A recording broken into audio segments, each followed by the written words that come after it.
We are here and we are starting to hear that changeover from snow to sleet. Listen, can you hear it? So sleet is the stuff you can hear. It's the little pellets that actually bounce off your windshield and bounce off the surfaces. So the question is, why are we changing over to sleet and eventually freezing rain? Because it is obviously well below freezing right here at the surface. We're in Rogers Forge and it is definitely cold out here.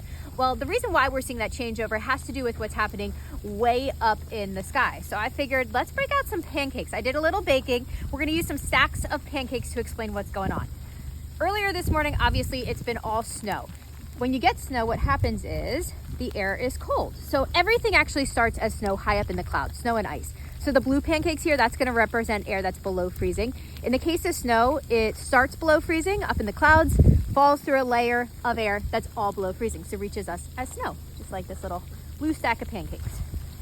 Next up, we'll talk about sleet, like what we're hearing right now. In that case, let's see what stack I want to use, this one.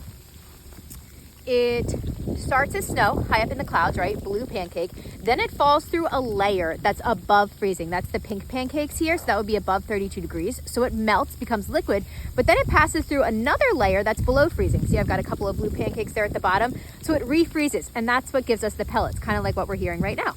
And last but not least, we've got freezing rain. Honestly, probably the scariest of all the types of precip, because what happens is it starts frozen high up in the clouds. Then it passes through this big chunk of air that's above freezing, so it melts, it becomes rain, and it falls looking like it's rain. So you think it's rain, but then it reaches a tiny layer at the surface that's below freezing, and it freezes upon contact. So that's what creates that glaze of ice on all surfaces. So keep this in mind today once we see this changeover continue from snow to sleet to freezing rain.